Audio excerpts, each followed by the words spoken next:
العالمين والصلاة والسلام على أشرف الأنبياء والمرسلين سيدنا محمد الأمين وعلى آله وصحبه أجمعين.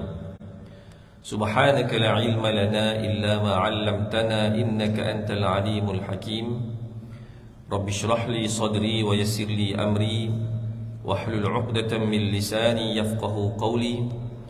ربنا زدنا علما وارزقنا فهما وأرنا الحق حقا وارزقنا اتباعه وأرنا الباطل باطلا وارزقنا اجتنابه وارزقنا الإخلاص والاستقامة في طلب العلم والعمل به ونشره برحمتك يا أرحم الراحمين. أما بعد. Yang saya hormati Tuan Imam, barisan ahli jurukuasa, tuan-tuan dan puan-puan, muslimin dan muslimat, mudah-mudahan Allah Subhanahu wa taala sentiasa melimpahkan rahmatnya kepada kita, memberikan hidayah dan taufik untuk kita melakukan ketaatan dan kebaikan, serta meninggalkan perkara-perkara yang ditegah oleh Allah dan Rasulnya. InsyaAllah pada pagi ini kita sambung lagi perbahasan hadis daripada kisah Nabi Muhammad SAW. Kisah-kisah yang diceritakan oleh Nabi kita SAW kepada para sahabat melalui buku 40 hadis Nabi Muhammad SAW bercerita. Dan insyaAllah pada pagi ini kita masuk pada hadis yang ke-22 yang bertajuk ditegur kerana membakar seluruh sarang semut. Jadi kisahnya melibatkan seorang Nabi yang tidak disebutkan namanya, yang mana Allah Ta'ala telah tegur dia kerana dia telah membakar seluruh sarang semut yang dijumpai kerana dia telah digigit oleh seekor semut. Lalu Allah tegur dia. Baik, kita lihat hadisnya. An Abi Hurairah radhiyallahu ta'ala anhu anna Rasulullah sallallahu alaihi wasallam qala nazala nabiyyun minal anbiya'i tahta syajaratin faladaghathu namlatun فأمر بجهازه فأخرج من تحتها ثم أمر ببيتها فأحرق بالنار فأوحى الله إليه فهل نملة واحدة. وفي رواية لمسلم أيضا فأوحى الله إليه أفي أن قرصتك نملة أهلكت أمة من الأمم تسبح. Baik, daripada Abu Hurairah radhiyallahu taala anhu katanya bahawa Rasulullah sallallahu alaihi wasallam telah bersabda, nazala nabiyyun minal anbiya'i tahta syajaratin. Satu hari, satu ketika ada seorang nabi daripada para nabi-nabi yang telah singgah berhenti berehat di bawah sebatang pokok. Jadi mungkin nabi tersebut bersama dengan pengikutnya ataupun tenteranya, dia mungkin dalam musafir. Jadi zaman dulu ni tak adalah macam kita hari ni berehat di RNR ataupun stesen minyak. Zaman dulu ni kalau berhenti ni berhenti di bawah pokok, berehat, berteduh. Sebab itu kadang-kadang kita boleh jumpa hadis-hadis Nabi SAW. Nabi menegah menegah para sahabatnya menebang pokok, yang mana pokok pada waktu itu fungsinya selalunya adalah melibatkan kepada teduhan. Nabi kata jangan kamu tebang pokok kerana dia bermanfaat untuk orang musafir dan haiwan. Haiwan pun kadang-kadang mungkin nak berteduh juga daripada panas. Jadi hari ini kita belajar dalam sains, ternyata pokok ni ada lagi lebih banyak faedahnya. Selain daripada dia kekal sebagai tempat teduhan, dia juga sumber oksigen. Dia juga boleh mengukuhkan tanah, boleh tebat banjir ataupun mengurangkan risiko banjir kilat. Apa lagi? Pokok juga boleh jadi tempat tadahan air. Jadi sewajarnya bila kita faham tentang fungsi pokok, dan ada hadis Nabi tak galakkan kita tebang pokok melainkan jika ada keperluan mendesak. Contoh keperluan mendesak ni kalau kita baca dalam sirah Nabi SAW, ketika Nabi membina Masjidun Nabawi, masa sampai di Madinah, di tempat Nabi bina Masjid Nabawi itu ada pokok-pokok. Jadi Nabi tebang dulu pokok-pokok tersebut dengan para sahabat. Dah rata barulah Nabi buat masjid. Tapi skalanya tidaklah besar waktu itu. Jadi maknanya pokok ni boleh tebang, tetapi kalau tidak ada keperluan mendesak. Apatah lagi kalau dengan sebab tebang pokok menghasilkan risiko besar, daripada tak ada banjir jadi banjir dengan kilat, dengan segera kan. Daripada sepatutnya air menjadi bersih sentiasa disebabkan tapisan dalam tanah tu, tiba-tiba jadi kotor disebabkan tebang pokok. Ini perkara yang sepatutnya difikirkan dengan lebih mendalam oleh pihak yang berkenaan, ya. Baik, jadi dia berehat di bawah sebatang pokok. Faladagathu namlatun, Nabi kata lalu ada seekor semut pergi gigit dia. Semut ni sengat ke gigit macam tu lebih kurang, ya. Tapi dia gigit bukan sebarang gigit. Manusia kalau gigit manusia, anak kita kadang gigit kita, dia ada kesan gigi, itu je, sakit merah dan sebagainya. Tapi semut kalau dia gigit, dia bisa dia bengkak ataupun gatal dan sebagainya. Jadi bayangkan dia seorang Nabi, tetapi semut ni dia bukan kira. Kadang-kadang dia tak kenal siapa yang dia gigit. Jadi jangan kita ingat Nabi-Nabi dan Rasul ni untung di dunia ni semua dia senang. Tak juga, ya. Nabi pun macam kisah ni menunjukkan bukan semua makhluk Allah Ta'ala ni dia kenal siapa manusia itu. Jadi dia bertindak macam mana biasalah. Mungkinlah Nabi itu dengan pengikutnya duduk di situ ni mengganggu semut tu. Semut tu tengah berjalan ke, kena pijak ke apa ke, ataupun ada bunyi gegaran ke. Jadi dia pun tengok siapa ada duduk sini, dia pun gigit. Lalu bila kena gigit, sebagai seorang manusia mesti ada rasa terkejut, marah, sakit hati, kan? Maka fa'amara bijihazihi, Nabi kata. Lalu Nabi tadi bangun dan suruh pengikutnya supaya angkat semula barang-barang mereka daripada bawah pokok. Angkat semua barang-barang pokok semua, pergi pindah ke tempat lain. Fa ukhrija min tahtiha, lalu barang-barang itu pun dipindahkan daripada bawah pokok tadi tu. Thumma amara bi baitiha fa uhriqa bin nar. Nabi kata kemudian Nabi tersebut arahkan pengikutnya membakar seluruh sarang semut yang ada di bawah pokok tersebut. Mungkinlah ya dekat bawah pokok tu ada sarang dalam di atas tanah, ya, ataupun di dalam pokok tu sendiri. Jadi kita ini semut ni telah gigit, bakar semua seluruh sarang semut ini. Jadi pengikut ni pun dah Nabi suruh, maka mereka pun buat, ya. Mereka pun cari api, cari kayu api apa semua, nyalakan api, kemudian bakarlah sampailah mereka pastikan seluruh sarang semut yang mereka nampak itu semua terbakar. Lalu fa'auhallahu ilaihi, Nabi kita kata kemudian Allah menurunkan wahyu dengan mempersoalkan tindakan Nabi tersebut dengan berkata fahalla namlatan wahidah, kenapa kamu bakar semua ini disebabkan seekor semut?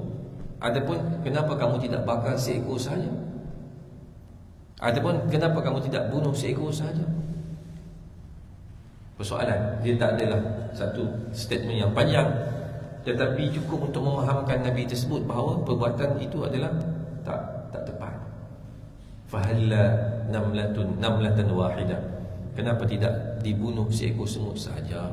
Iaitu maknanya bukan tak boleh bunuh semut, ya, boleh, tetapi cukuplah seekor yang menyakitkan kamu itu dapat tu tenyeh je lah.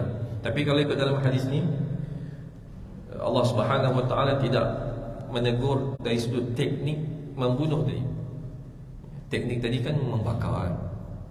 Allah Taala tak persoalkan yang itu. Yang Tuhan persoalkan kenapa tak bunuh seekor saja, kenapa tak bakar seekor saja yang terbabit menyakitkan kamu. Yang lain-lain tu dia buat kerja dia dalam tu, ya, tengah angkat barang, tak tahu apa pun, seekor ni saja yang buat kacau. Kenapa kamu tidak bakar seekor semut saja? Hadis riwayat Muslim. Dalam satu versi yang lain juga dalam Sahih Muslim, fa auhallahu ilaihi, lalu Allah turunkan wahyu kepada Nabi tersebut dengan berkata afi an qarasatka namlatun ahlakta ummatan minal umami tusabbih, adakah kerana seekor semut yang telah gigit kamu, telah sengat kamu, kamu telah bunuh satu umat yang bertasbih kepada Allah Subhanahu Wa Taala? Jadi versi kedua ni dia ada satu nilai tambah dari sudut ilmu, ya, selain daripada Allah Ta'ala tegur Nabi tersebut, ya, kerana seekor yang gigit kamu, kamu bakal satu umat, kamu binasakan satu umat, satu masyarakat, yang mana mereka ini tusabbih, mengucapkan tasbih kepada Allah Subhanahu Wa Ta'ala. Hadis riwayat Muslim juga. Baik, kita lihat apa pengajarannya. Dalam hadis ini tidak dinyatakan nama Nabi, dan ini biasa dalam banyak hadis Nabi, diceritakan nama seorang Nabi atau Rasul tetapi tidak dinyatakan nama. Dan kita pun mungkin pernah belajar, pernah jumpa satu pandangan yang mengatakan bahawa jumlah Nabi lebih ramai daripada jumlah Rasul, kan? Dikatakan bahawa Rasul ini yang kita kata 25 orang tu, angka 25 itu dia datang kerana itu yang disebutkan di dalam Al-Quran, 25 tu, ya? Kalau kita rajin kita cari, kita akan jumpa 25 orang Nabi. Cuma dalam satu riwayat atau satu pandangan mengatakan jumlah Rasul keseluruhannya dikatakan sebagai 313 ataupun 300 orang lebih. Adapun jumlah Nabi lebih ramai, dikatakan 300,000 lebih. Tapi ada satu pandangan yang pernah saya jumpa, sebagian ulama mengatakan sebenarnya kita tidak pasti berapa ramaikah jumlah sebenar Rasul dan Nabi. Angka tadi tu walaupun ada satu figure yang spesifik, tetapi ada sebagian pandangan kata lebih baik kita tidak spesifikkan menurut mereka. Kerana kata mereka di dalam Al-Quran Allah Ta'ala pernah kata kat Nabi kita, wa rusulan qad qasasnahum 'alaika wa minhum man lam naqsushum 'alaik. Ada rasul-rasul kata Allah yang pernah kami ceritakan kisah mereka kepada engkau, dan ada rasul-rasul yang tak pernah kami ceritakan kisahnya kepada engkau. Jadi dalam ayat wa minhum man lam naqsushum 'alaik, ada di kalangan Rasul dan Nabi yang kami tak pernah cerita langsung kisah mereka kepada kamu.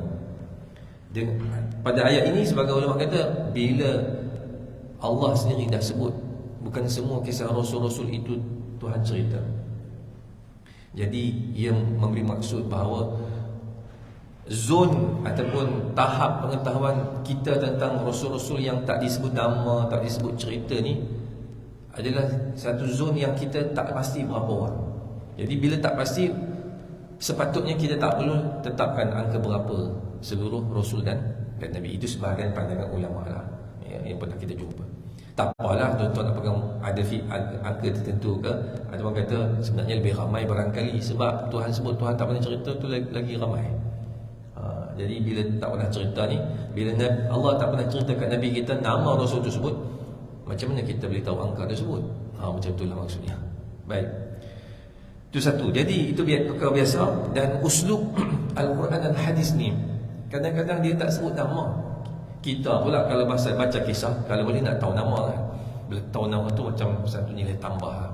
Tapi kalau kita baca komen-komen para ulama pengkaji, kenapa uslub Al-Quran dan hadis dia kadang-kadang cerita Nabi, seorang Nabi kan? Kadang-kadang malah dia tak diceritakan di manakah lokasi berlakunya kisah tersebut. Sebagai contoh, kisah Zulkarnain. Zulkarnain itu sendiri ulama berbahas nama sebenarnya apa. Ada yang mengatakan Zulkarnain itu gelaran kepada dia. Zu, orang yang mempunyai Al-Qarnain, dua tanduk. Tanduk tu jangan kita kata tanduk betul, manusia mana ada tanduk.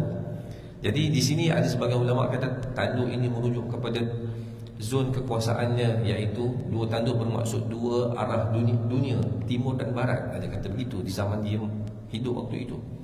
Ada kata dia ada dua tocang lah apa. Jadi ini kadang-kadang perincian-perincian yang memang tidak disebutkan oleh Nabi kita SAW, ada disebutkan dalam kitab tafsir. Selalunya kalau Nabi kita tak sabit dalam mana-mana hadis Nabi, selalunya kalau ada perincian tu dipanggil Israiliyat, yang sabit daripada sumber Bani Israel, orang Yahudi ataupun Nasrani. So apa kita punya pendirian kita tentang Israiliyat? Israiliyat ni ada tiga kategori lah. Israiliyat pertama yang boleh kita percaya dan boleh kita ambil teladan. Iaitulah kisah-kisah Bani Israel yang diceritakan dalam Quran, dalam hadis. Kisah Nabi Musa tu kira Israiliyat lah dalam Quran. Kisah Nabi Harun, kisah Nabi Daud, Nabi Sulaiman yang kita bahas sebelum tu Israiliyat, tapi yang sabit. Yang tu kita pegang, kita boleh belajar. Yang kedua Israiliyat yang menyanggahi prinsip-prinsip agama, yang mempelekehkan sebahagian Nabi-Nabi dan Rasul. Ini Israiliyat yang perlu kita tolak tepi, ya. Yang ketiga Israiliyat yang tak pernah Quran dan hadis sebut, tetapi tidaklah juga kisahnya mempelekehkan para Nabi ataupun merendah-rendahkan ketuhanan ataupun agama Islam. Jadi ini Israiliyat yang Nabi sebut, hadithu an Bani Israel wala haraj. Bolehlah kamu nak cakap kisah-kisah Bani Israel ni, tak mengapa. Sebagai riwayat kata, la tusaddiquhum wa la tukadzibuhum. Israiliyat yang jenis ketiga ni, jangan percaya, jangan tolak. Kita sekadar mengkisahkan saja. Jadi Zulkarnain, macam nama Zulkarnain ni apa kan, dan sebahagian yang minat kisah-kisah macam ni, yang minat dengan ceramah Ustaz Auni, ya, kan baca perincian tu. Daripada mana dia ambil saya pun tak tahulah, tapi sangat terperinci. Bila sangat terperinci ni, mungkin dia ambil daripada Israiliyat. Tapi Israiliyat tu kalau jenis yang tidak ada unsur-unsur yang menghina agama, memperendahkan ketuhanan ataupun mana-mana Nabi, bolehlah kita ambil tahu, ya. Kembali. Jadi di manakah kisah berlakunya tempat Zulkarnain pergi di tiga tempat tu? Jumpa satu masyarakat yang dia tak faham bahasa dia. Tak ada perinciannya itu dalam sumber yang sahih. Maka kita tak perlu gusar. Ulama ajar kita, hikmah Tuhan tak sebut nama, hikmah Tuhan tak sebut lokasi. Malah hikmah Tuhan tak sebut tongkat Nabi Musa daripada apa diperbuat, kapal Nabi Nuh daripada apa diperbuat. Hikmah tu sebenarnya supaya kita tahu style Al-Quran dan hadis ni, dia nak kita fokus kepada pengajaran di sebalik kisah tersebut. Bukan nak tengok sangat material apa tongkat Nabi Musa diperbuat, di tempat mana Zulkarnain pernah menjejakkan kakinya, ya, di mana Ya'juj Ma'juj bersembunyi. Misteri lah kami sekarang, walaupun ada pandangan kata di sana di sini. Tapi tak perlu kita membanyakkan masa, meluangkan masa terlalu banyak untuk tahu benda-benda yang bersifat, kalau kita tahu pun tak bertambah apa-apa sebenarnya. Yang penting pengajaran daripada kisah tersebut yang boleh menambahkan nilai hidup kita. Baik. Jadi Nabi sebut seorang Nabi, dan ini memang style daripada kisah Al-Quran dan hadis yang kadang-kadang tak sebut nama. Itu biasa, kerana kita nak tengok apa peristiwa yang berlaku pada Nabi ini sampai Tuhan tegur yang boleh kita ambil. Yang kedua, hukum membunuh semut. Secara amnya, kita tidak boleh membunuh apa-apa haiwan ataupun serangga yang tidak mengganggu kita, melainkan jika sabit dalam hadis galakkan membunuhnya. Melainkan jika kalau tak ada hadis sebut tentang boleh bunuh haiwan ni ataupun serangga ni, tapi dia mengganggu kita, dia menyakiti kita. Contohnya nyamuk. Nyamuk ni kita tak jumpa dalam hadis yang kata boleh bunuh dia. Lalat pun tak ada juga. Tapi kalau kita nak buat perangkap lalat untuk mengurangkan lalat hurung makanan kita, kita letak satu gam kan. Bila nak bunuh, kita nak kena tumpu kat dia, nak kena berkungfu kat situ pula. Kita ada kerja lain. Paling kurang nak mudah kita letak tudung saji. Tapi ada sebahagian yang kedai-kedai jual hidangan makanan tu, tudung saji mana ada saiz panjang sepanjang meja tu. Jadi dia ada pendekatan lain pula. Jadi semut ni kita boleh tampar dia, kita boleh bunuh dia kerana bila dia mengganggu kita. Apatah lagi kalau kita tahu di tempat kita ni kes-kes denggi ni meningkat disebabkan oleh nyamuk, maka lebih-lebih lagi lah kita sunat untuk bunuh. Sunat ni maksudnya kita digalakkan bunuh dia untuk mengurangkan risiko mudarat. Jadi dalam kes semut ini pada asalnya tak boleh bunuh lah. Apatah lagi dalam riwayat yang kedua disebutkan dia adalah sebahagian daripada umat yang bertasbih kepada Allah Subhanahu Wa Taala. Sebenarnya ini bukan saja semut, malah dalam Al-Quran ada menyebutkan wa im min syai'in illa yusabbihu bihamdihi. Kata Allah, tidak ada sesuatu di atas dunia ini melainkan semuanya bertasbih kepada Tuhannya. Bertasbih ni, yang kita bayang pegang biji tasbih.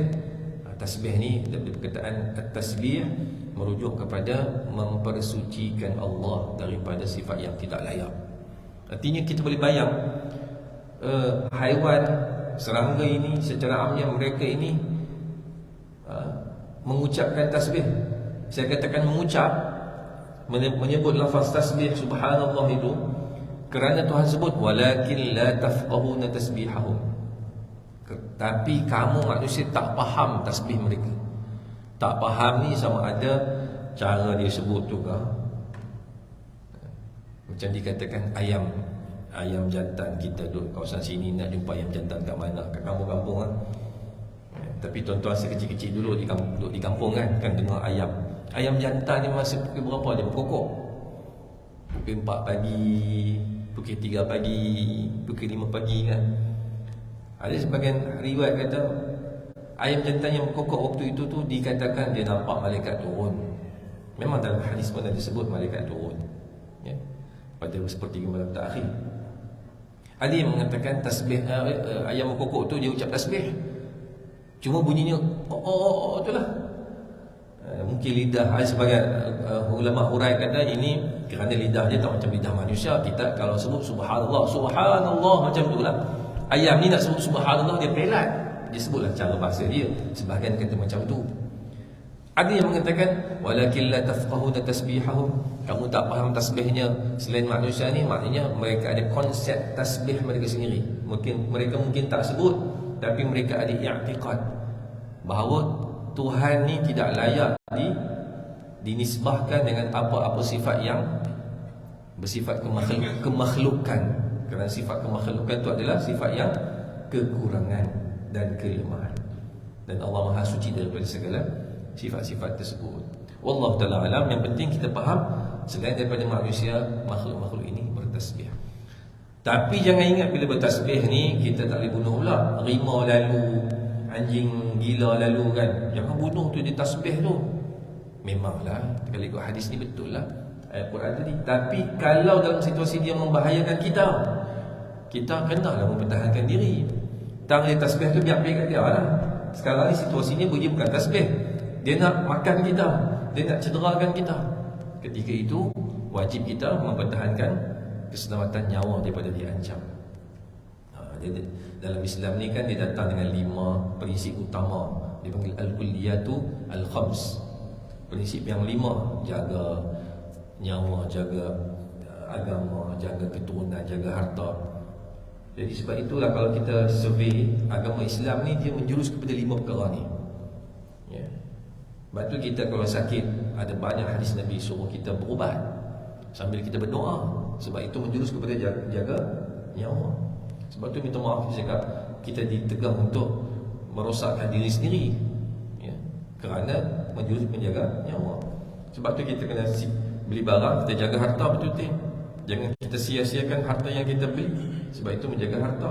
Jaga agama pula, kena semayang, kukuhkan agama kita, kena belajar. Itulah antara maksud, ya, kulliyatul khams, maqasidus syariah yang 5 tersebut. Okey. Kemudian disebutkan di sini bahawa kita tidak boleh membunuh melainkan sekiranya dalam situasi dia menceroboh. Bila sebut ceroboh ni, lembu asalnya tak boleh kita bunuh, lembu yang duduk jalan lalu lalang tu. Tapi tiba-tiba dia naik minyak. Dia naik minyak sampai dia boleh membahayakan orang lain. Kalau kita tak menghentikan naik minyaknya itu, dia mungkin akan merosakkan, dia akan mencederakan, mungkin membunuh. Ketika itu kalau ikutkan dalam hukum Islam, kita boleh menghentikan pencerobohan dia. Tengok keadaan. Kalau kita reti je ni, ketuk kaki dia sampai dia tak boleh bergerak, itulah yang mungkin kita kena buat. Tapi kalau kita tak reti, melainkan kita tembak dia sebab dia terlalu ganas dan terlalu pantas, dan yang hanya peluru ni saja yang boleh mengatasi kepantasan dia waktu itu, saat genting, maka ketika itu kita terpaksalah membunuh dia. Ini ada dalam peruntukan dalam hukum Islam. Baik. Cuma dalam hadis ada beberapa tegahan asas. Saya katakan asas kerana nanti ada mungkin pengecualiannya. Antaranya dalam hadis riwayat Al-Bukhari dan Muslim Dan lain-lain Nabi pernah menegah kita daripada membunuh semut, membunuh lebah, membunuh burung belatuk dan membunuh burung pipit. Nabi tak bagi bunuh pada asalnya, ya. Cuma dalam hadis yang lain, macam contohnya hadis ni, Allah tegur Nabi tersebut, kenapa tak bakar seekor sahaja? Sebut tang bakar ni, ulama bahas, boleh ke kita membunuh haiwan dengan membakar dia? Maka dalam syariat Nabi Muhammad SAW, membunuh sesuatu dengan bakar adalah ditegah dalam syarak. La yu'adzibu bin nari illa rabbun nar. Tidak boleh menyeksa ataupun membunuh, ya, dengan api melainkan Tuhan api saja, iaitu Allah Ta'ala saja yang boleh bakar manusia dengan api di akhirat esok. Itu hak dia lah. Tapi kita ni kerana berhukuman, buatlah hukuman bunuh ni selain daripada cara bakar, ya. Cara yang paling cepat membunuh dia. Kerana bakar ni dia ada unsur-unsur al-muthlah, menyeksa, kan? Bukan semua orang yang kena bakar tu mati waktu tu juga. Dia terseksa dulu dengan sakit, dengan melecur, dengan apa, bayangkan orang mati kena terbakaran, wal'azubillah. Tapi kalau bunuh dengan cara pancung, dengan cara yang cepat mematikan dia, mungkin tembak dekat kepala dia, kan, pam, tembak otak, pecah otak, kan, memang shutdown tu lah manusia tu. Jadi itu antara cara yang digalakkan dalam syarak. Bukan kerana teknik tu, tapi kerana natijahnya mempercepatkan kematian. Maksud mempercepatkan kematian, dia mengurangkan rasa sakit, ya. Sebelum nak mati tu dia rasa sakit, dia kurangkan yang tu. Itu cara yang diajar oleh syarak. Jadi habis tu yang dalam kes ni, yang kenapa Tuhan tak tegur Nabi tu membakar semut? Sebagian ulama kata barangkali Tuhan tak tegur dia, cara dia bunuh tu itu membakar, kerana syariat di zaman itu mungkin mengharuskan demikian. Tapi dalam syariat Nabi Muhammad SAW ada hadis yang menegah. Jadi dalam agama kita ni, tuan-tuan dan puan-puan, dia ada satu pendekatan hukum, ya, iaitu syariat Nabi-Nabi sebelum Nabi Muhammad itu bukan syariat kita. Sehinggalah jika sekiranya ada wahyu baru yang datang yang sabitkan kembali itu adalah syariat Nabi Muhammad, baru kita amalkan. Sebab itu bila kita baca kisah-kisah macam ni, Ibnul Jauzi sebut, salah seorang ulama, kata siapa yang nak baca kisah-kisah orang dulu, kisah Nabi, dalam hadis, orang tu mesti juga tahu hukum syarak, kata dia. Sebab kadang-kadang kita baca kisah zaman dulu, maka kita tahu itu kisah. Dalam kisah tu ada cerita, ada babak-babak berlaku, ada perbuatan tertentu yang dilakukan. Kadang-kadang takut kita keliru. Kita ingat yang dikisahkan dalam hadis tu semua kita boleh buat hari ini. Jadi pentingnya kita tahu hukum syarak. Contoh pada pagi ni, itulah bakar semua tadi. Tuhan tak tegur kenapa engkau bakar, kenapa kau tak pijak je, contohnya, kan. Cuma Tuhan tegur kenapa kamu tak bunuh, tak bakar seekor saja, bakar semua. Apa salah yang lain-lain tu? Jadi Tuhan mempersoalkan, ya, kaitan semut-semut yang tak ada kaitan itu terlibat sama. Jadi mungkin orang yang tak tahu hukum kita, boleh, ya. Tapi kalau yang belajar sikit hukum ni, memanglah dia tak tegur. Tapi syariat kita tetap menegah kerana ada hadis yang lain. Dalam hadis yang lain, Nabi pernah sebut ada 5 haiwan yang disunatkan kita bunuh, yang Nabi gelar sebagai al-fawasiq. Fawasiq ini jamaknya fasiq. Kita tahu istilah fasiq ni orang jahat, kan? Jadi fawasiq ini apa? Haiwan pun ada fasiq juga, kan? Kalau manusia fasiq sebab tak solat, sebab dedam aurat, sebab makan riba, fasiq lah. Haiwan ni buat apa? Jadi al-fawasiq untuk haiwan bukan bermaksud mereka melanggar perintah Tuhan. Tapi kata ulama, al-fawasiq untuk haiwan merujuk kepada sikap mereka yang banyak menimbulkan gangguan dan mudarat kepada manusia. Apa dia? Nabi kata antaranya adalah tikus, sunat dibunuh. Dia banyak-banyak perkara, dia boleh mencetuskan keracunan, pencemaran, bau busuk dan sebagainya, ya. Kalajengking, ya, nampaknya bunuh terus lah, sebab itu sunat hukumnya. Melainkan kalau ada pengkaji nak kaji dia punya, itu tak apa nak belajar kan. Tapi kalau kita yang tak ada kaitan ni, kalau kita nampak mana yang semua kita bunuhlah. Takut sih kalau kita lempar kat luar saja, kau dia masuk dalam kasut anak kita tak perasan. Masuk dia pergi sana panjat sini, susah kan.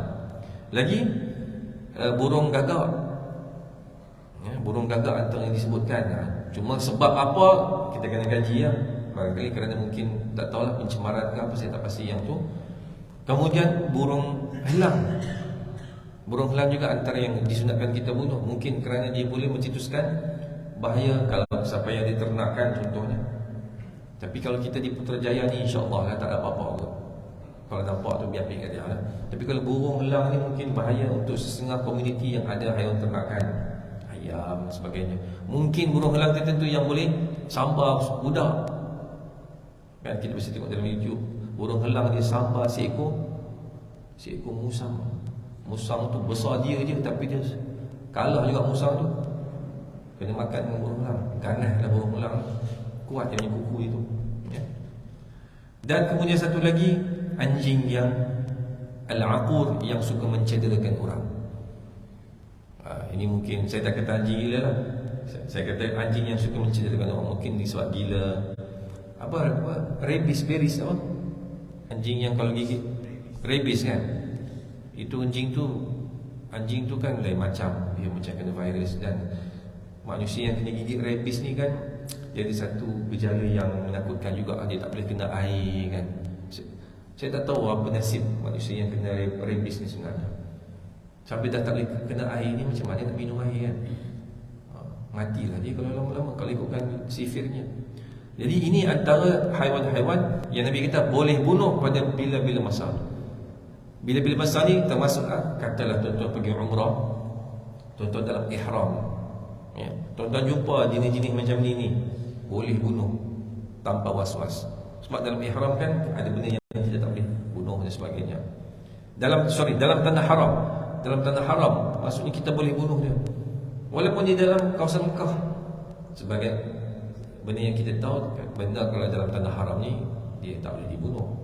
Tapi 5 jenis haiwan ni boleh kita bunuh. Tikus, kalajengking, gagak, burung helang, dan juga anjing yang suka menggigit, yang mencederakan orang. Dalam hadis yang lain Nabi sebut sunat membunuh cicak. Cicak sunat kita bunuh. Dan saya nampak antara masalah cicak ni kepada kita adalah pencemaran jugalah. Dia kotorkan rumah kita dengan cicak. Dia letak kat dinding lah. Tambah kalau dinding yang jenis ada lekuk sikit tu kan. Ni tak ada sini. Contoh macam atas tu lah, atas ni kan. Kalau kan sebahagian dinding kita kan ada lekuk sikit sebab ada marmar kan. Situ kalau kita jarang cek, situ jadi tandas dia. Kadang-kadang cicak ni, tuan-tuan perhati, saya rasa tuan-tuan pun pernah jumpa selalu. Malam-malam kita bangun pukul 3 pagi, berselerak cicak lari daripada meja makan kita kan. Katalah ada makanan malam tadi yang belum habis, kita simpan dalam tudung saji. Kalau tudung saji tu ada lubang besar sikit, cicak masuk dah. Dan kita tak tahu dia buat apa kat situ. Dia berak ke, dia kencing ke apa, kita tak tahu. Jadi kerana dia mengganggu situasi begitu dalam rumah, sunat kita bunuh. Apa lagi? Ular. Ular ni tak nafilah, ada hadis sebut kalau kita masuk rumah nampak ular, kita bagi amaran 3 kali, suruh dia keluar ya. Sebab takut-takut yang dibunuh tu jin kan. Tapi bila baca dalam hadis ini, ulama sendiri berbeza tafsiran lah. Ada sebagian kata hadis ini hanya digunakan pakai untuk orang Madinah saja. Orang Madinah saja ya. Ada sebagian kata tak, hadis ini dipakai untuk semua orang di dunia mana pun ya. Jadi terpulang lah. Cuma dalam pada itu ada satu lagi hadis Nabi suruh kita bunuh 2 jenis ular ya. Nabi bagi alasan kerana ular ini boleh membutakan matanya dan boleh membuatkan wanita hamil keguguran. Tak tahulah terkejut ke apa, Allah Ta'ala alam. Iaitulah 2 ular tersebut yang saya faham dalam hadis tu. Pertama ular yang tedung selah lah. Ular tedung tu, itu tu jangankan orang mengandung, kita tengok orang berlari. Kalau dia berdiri tinggi ni boleh berdiri kan King Cobra tu. Satu lagi mungkin yang pendek-pendek tu pun ular kapak ke apa. Dia ni kilat-kilat tapi dia pendek-pendek. Dia tak panjang tapi bisa dia kuat. Ini Nabi kata jumpa di mana pun bunuh. Tak ada lagi orang cakap bincang-bincang lagi dah kau ular ke kau jin. Nampak je sebab dia bahaya kata Nabi SAW. Sebab tu kadang-kadang kita tengok abang-abang bomber kan, baguslah dia berlatih tu, tapi kita tengok kes yang kena patuk, yang mati dan sebagainya. Itu semua menunjukkan bahayanya ular-ular tersebut. Baik. Jadi ini antara beberapa jenis binatang ataupun haiwan yang kita boleh bunuh sejak awal lagi, kerana Nabi sendiri menggalakkannya dalam hadis disebabkan bahaya yang ditimbulkan. Hari ini kita boleh tengok sendirilah, apa-apa yang mencetuskan bahaya kita boleh bunuh terus. Cuma cara bunuh jangan dibakar. Bunuhlah cara apa pun yang selain daripada api, insya-Allah dengan cara tersebut kita dapat mengurangkan risiko bahaya. Baik. Dan kemudian kalau kita lihat dari satu sudut, Nabi pun kena tegur lah. Bukankah Nabi ni dia maksum? Dia maksum daripada melakukan benda-benda yang mencetuskan dosa. Jadi bila ada hadis macam ni yang menceritakan teguran Allah kepada Nabi tersebut, dia memberi faham bahawa Nabi tersebut tidaklah melakukan benda yang mencetuskan dosa, tapi tetap benda itu tak elok. Yang tak elok ni Allah tegur lah. Dan kenapa begitu? Kerana Nabi ni dia manusia macam kita juga. Maka unsur kemanusiaan ini kadang-kadang ada pada Nabi dan Rasul. Antaranya unsur kemanusiaan yang ada pada kita, ada pada Nabi juga, sifat marah, sifat sedih, sifat gembira, sifat terpuja dan sebagainya. Itu ada pada semua. Dan kerana bila ada unsur marah pada Nabi, maka kadang-kadang Nabi ni reaksinya itu di luar juga jangkaan, di luar daripada batas yang ditetapkan, tapi tidaklah melampaui batas. Cuma kadang-kadang sepatutnya dia bunuh seekor, dia bunuh semua. Jadi untuk apa kita pada hari ini ni, kita tidak digalakkan berbuat begitu. Kalau orang tanya, kalau kita bunuh juga semua yang tak berkenaan, kita tak kata berdosa, tapi kita kata kita melakukan perkara yang makruh. Kita telah membunuh haiwan yang ataupun pihak yang tidak terbabit dalam kesalahan tersebut. Jadi ini menunjukkan bahawa realiti kehidupan begitu. Dalam Al-Quran ada sebut tentang hakikat haiwan-haiwan ini. Wa ma min dabbatin fil ardi wala ta'irin yatiru bi janahihi illa umamun amsalukum. Kata Allah, mana-mana apa sahaja binatang yang melata atas bumi, burung yang terbang, semua itu adalah umat-umat seperti kamu juga. Kamu tu manusia. So kita tengok diri kita. Kita kan ada umat, ada berpuak-puak, berbangsa-bangsa, ada hubungan dua hala, ada yang konfrontasi, ada yang okey, ada yang tak ngam. Seperti mana kita macam tu, berkahwin, beranak pinak, samalah dengan semua jenis-jenis haiwan. Kata Allah, mereka juga macam kamu, berpuak-puak, ada umat-umat tertentu, ada konflik sesama mereka, ada hubungan yang baik sesama mereka, ada survive, cari rezeki. Apa lagi? Apa yang kat kita, ada juga kat mereka. Cuma mereka dengan mereka lah. Jadi biasalah kadang-kadang ada ketikanya manusia terpaksa untuk terbabit dalam dunia mereka sekejap, iaitu bunuh mereka ke.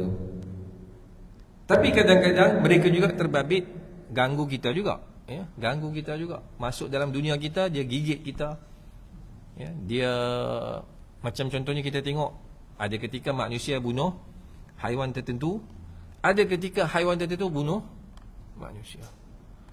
Jadi hidup di dunia ini macam itulah tabiat dia. Kita mesti, sebab itulah kita diajar doa, minta perlindungan Allah Subhanahu Wa Taala. Nabi bimbing kita bukan sekadar agama, tapi Nabi bimbing haiwan ini kena bunuh, serangga ini elok dibunuh, yang ni jangan dibunuh, haiwan ni asalnya tak boleh dibunuh, tapi kalau misalnya dia mengganggu boleh bunuh. Itu semua adalah sebahagian daripada realiti kehidupan kita dalam dunia ini.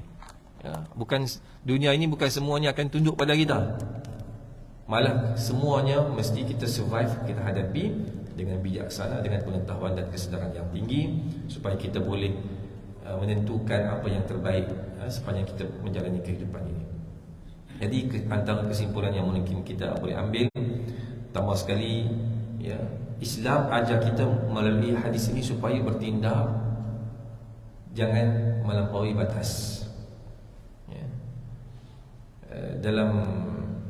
Dalam Al-Quran ada ayat yang mirip dengan kisah ini, pengajaran ini, iaitu Allahumma salli ala Muhammad, lupa ayat tu, tapi mafhum ayat tersebut bermaksud jangan kerana kebencian kamu kepada sesuatu pihak, kamu berlaku zalim kepada mereka. Kita geram semut tu gigi kita, geram kat siku tu, sudahlah 2-3 ekor yang terbabit tu. Contoh kan, kita pakai baju, ada semut dalam baju, kita sangkut semut tu naik kat pintu kan, tengah-tengah madu, kita pun jadi menggeliat-menggeliat macam tu. Kita pun kata kurang asam, macam-macam kita marah kan. Waktu ni lah pun nak masuk dunia lain punya besar pun tak nak pergi. Kita pun cari proses ni tertekan. Tengok-tengok ada seekor yang merah kepala besar tu kan, tekan apa salah aku, itu tak apa kita bunuh. Jadi tak payahlah lagi balik ke rumah kita bunuh semua kan. Tapi kita juga boleh bunuh semut-semut ini kalau dia menceroboh tempat kita. Dia mungkin banyak di luar rumah kita lah, kat longkang, kat rumput, okey, tu kawasannya biar pergi kat dah. Tapi kalau dia ceroboh ni, dia buat penjelajahan kat dapur rumah kita kan, dia naik dekat meja makan. Yang ni takkan nak tunggu dia gigit kita baru nak bunuh. Mesti kena ada kawalan risiko. Pengurusan risiko kena ada. Sekali kita tak tahu anak kita duduk kat kursi tu, sekali kena gigit mungkin satu. Yang kedua mungkin sekali makanan yang kita masak, air minuman yang kita ni, sekali dia pakai terjun dalam tu. Dah kita buat apa semua ni untuk dinikmati oleh ahli keluarga. Untuk pengurusan risiko kita boleh bunuh dia, ya. Maka kita gunalah riset dan sebagainya, sembuhlah mana yang patut, ya. Nampak dia pergi tong sampah dalam rumah kita lah, tempat kita buang sampah yang kecil tu. Daripada kita biar, baik kita bunuh siap-siap, sebab nanti dia akan pergi ke tempat-tempat yang lain sama. Itu tabiat semut lah. Jadi pengurusan risiko itu adalah satu benda yang digalakkan, kerana itu menyenangkan kehidupan kita. Cuma jangan melampau. Kita bunuh setakat benda yang berkaitan sahaja. Yang duduk kat luar belakang sana tu, lantak dia kat pokok, tempat dia, ya, itu hak dia untuk menjalani kehidupan di atas dunia ini. Tapi biar di tempat dia, kita di tempat kita, dia di tempat kita. Jangan kita melampau, ya, begitu. Jadi itu saya rasa pengajaran yang paling besar. Ayat tadi apa? Imam tak ingat? Allahumma salli ala Muhammad, dia punya hujung dia, i'dilu huwa aqrabu littaqwa wa la yajrimannakum syana'anu qaumin ala alla ta'dilu i'dilu huwa aqrabu littaqwa. Itu ayatnya. Janganlah kerana kebencian kamu, tak suka kamu kepada mana-mana pihak, ya, sehingga kamu melampau dalam sikap kamu. Kita cukup tak setuju dan bertindak setakat mana yang perlu, cukup, kata Allah Ta'ala. Itulah maksud berlaku adil, jangan melampau. Macam Nabi tadi ada unsur begitulah. Itu yang ditegur oleh Allah Subhanahu wa Ta'ala. Dan kisah ini kemudian diabadikan oleh Nabi kita untuk pengajaran kita menjalani kehidupan. Kita marah kat seseorang, orang tu lah kita marah. Jangan kita marah kat orang lain. Mengamuk-ngamuk apa semua, barang tak salah pun kita sepak. Ini juga ilmu kawal emosi, ya. Jadi saya fikir cukup sekadar itu dahulu untuk pagi ini. Semoga ada manfaat daripada kisah yang telah kita kongsikan. Aku qauli hadza wa astaghfirullahal azim li wa lakum. Assalamualaikum warahmatullahi wabarakatuh.